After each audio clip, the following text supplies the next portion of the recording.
Hey guys, the Firebird is here. It's just me. My brother couldn't be here today because oh my god, this is so stupid. He got lost in the McDonald's play place. Particularly the bullpen, just like that one comment said. Oh my god, that's actually super funny. It's a shame I won't have enough time to animate that, but if I ever do have time, I'm gonna go back to this video and re-release it animated, or just re-release the joke, because I'm probably not gonna do the whole video. Anyways, today I'm doing cut content again, but since I'm busy and my schedule is like really filled, I have like a lot of stuff to do. I have homeworks, I have a date with my new waifu. I'm not gonna spoil who it is, and other college stuff. Yeah, so recently we got plenty, and I mean plenty of concept art detailing stuff that was cut from the movie and stuff that actually just got confirmed. We got a few character confirmations and a few character deconfirmations. So yeah, this is either gonna make you a little happy or a little upset. Now keep in mind that concept art is just concept art. Like, it doesn't mean like it's canon, because concept art usually means it's not canon, it was planned to be in the movie. But it's interesting to, see what they were planning to do and what got changed during, the whole production process of the movie. So we're gonna start with this art by Industrial Light Magic. It belongs to them, so I'm not claiming I own this, so please don't copyright me. And the reason why I'm doing a video, well, almost a daily video, is because my last video, the video from yesterday, it didn't get copyright stricken, but YouTube won't let me monetize it for whatever reason. I think it's a glitch in the matrix, so in order to make more money, I'm covering this. So here we have the way Cybertron looks in the movie, or at least a clearer look to it. Now this is clearly G1 inspired. Honestly, I like this look way better than the whole Michael Bay honeycomb weird look that they had. I would have almost wished they would have gone for a more War for Cybertron look. And there is gonna be War for Cybertron stuff here, so stay tuned. Here, perfect, you see? G1 inspired. I would have preferred more of a War for Cybertron look, but it is what it is. Here is a better look at the Cybertron cities, which honestly we didn't really get a good look at the cities. Like, we got an aerial shot, and then we immediately cut to the spire when the Autobots were like escaping.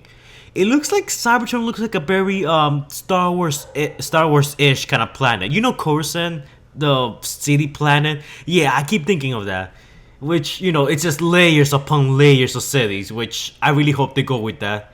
That will be a really interesting concept. Now, there's a scene that was not in the movie. We see Shatter, and I think that's the Autobot Spire, like what they were gonna use initially to escape.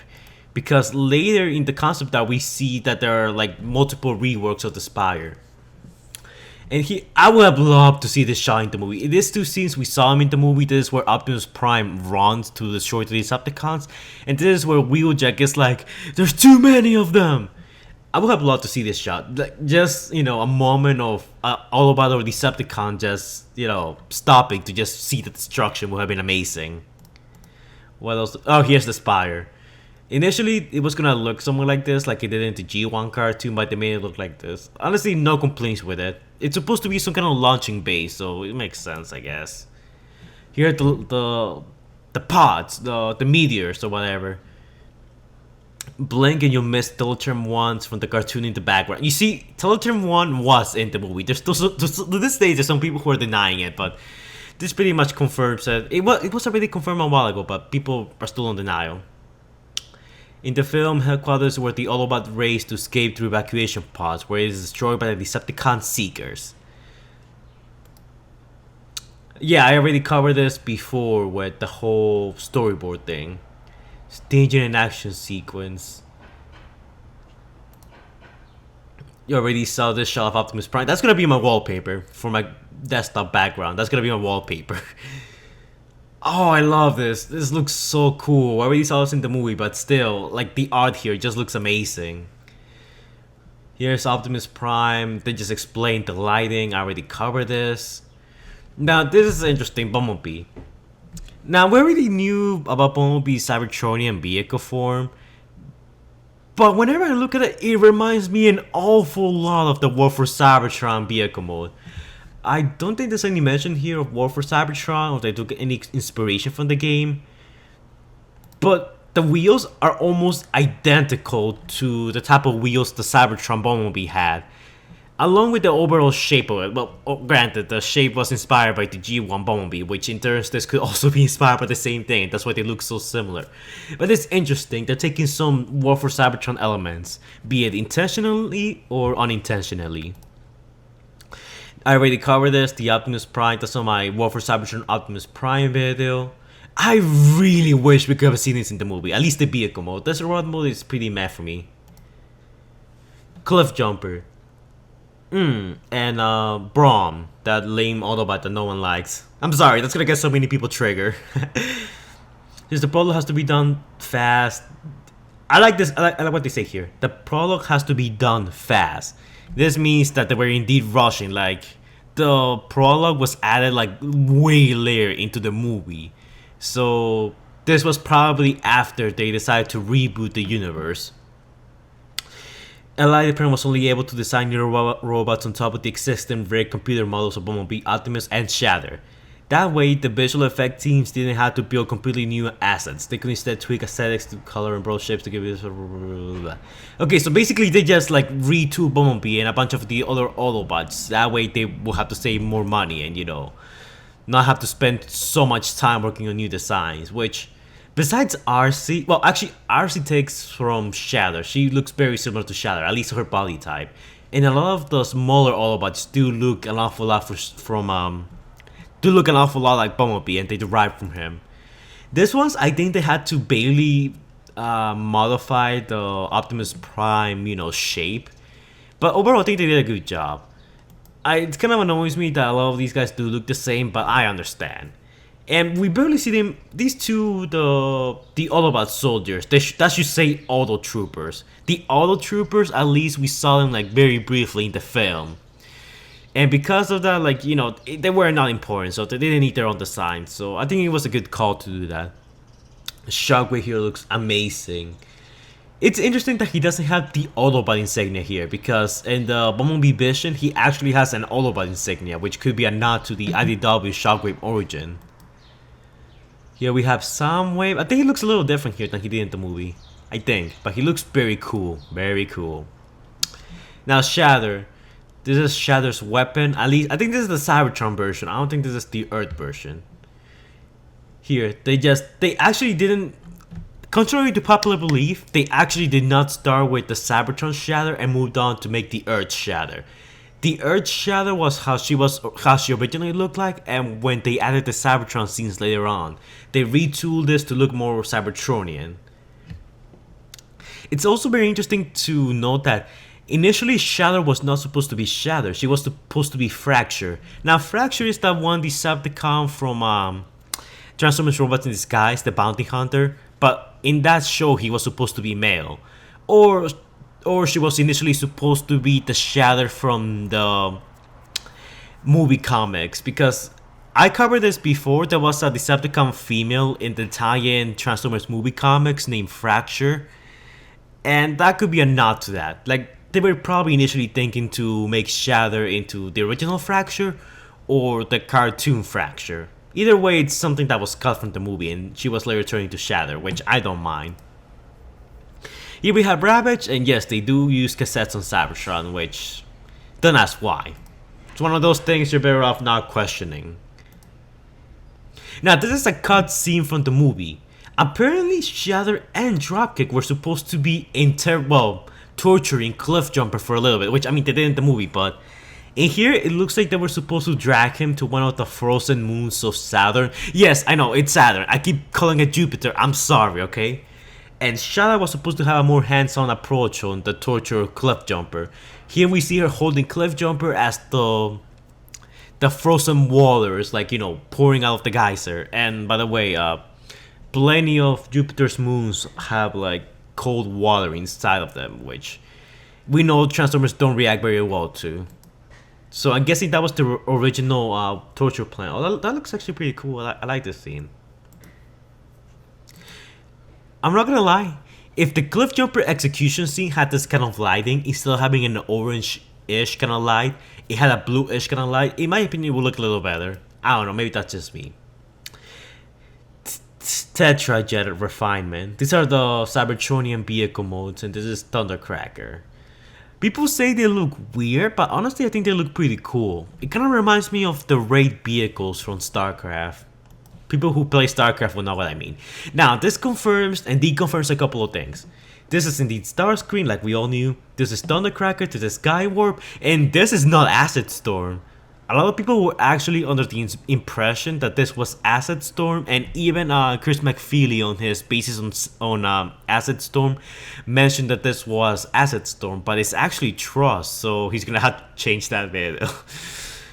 I feel really upset for Acid Storm fans because they were all really excited. It's gonna just says, oh, LOL, it's the Blitzwing thing all over again. You thought this was Acid Storm?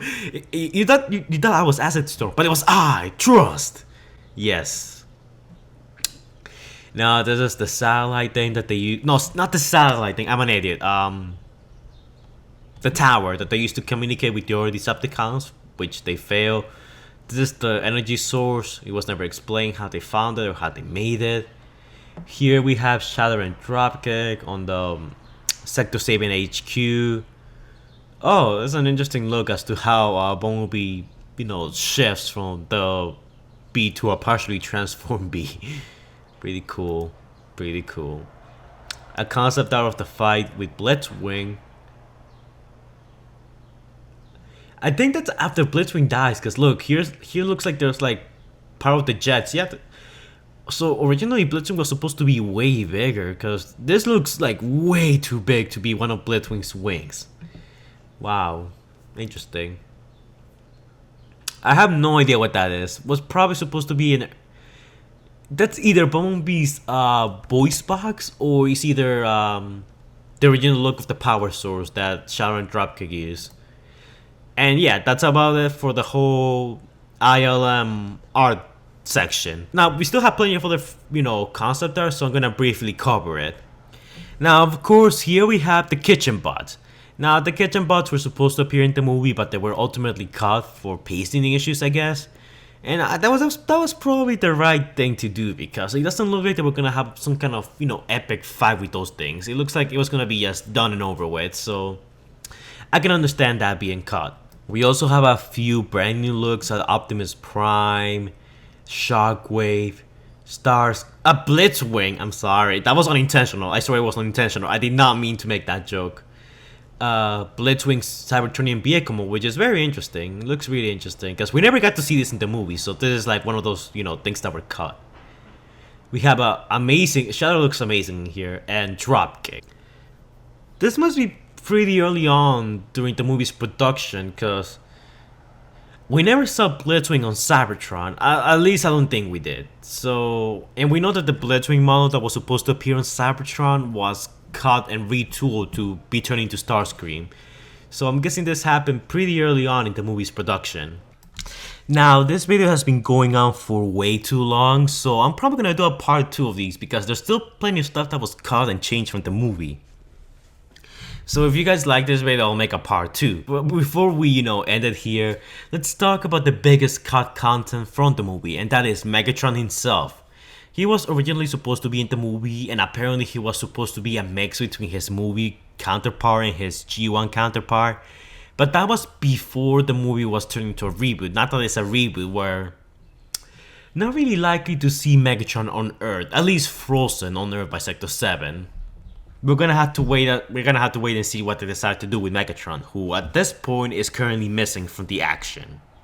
And yes, because of Travis Knight's recent interview, the one that I covered yesterday, discussing how he basically changed the whole Bumblebee movie to be a reboot, he basically explained that they were making the movie align way too much with the Michael Bay universe, and they didn't have enough room to be creative or do plenty of stuff.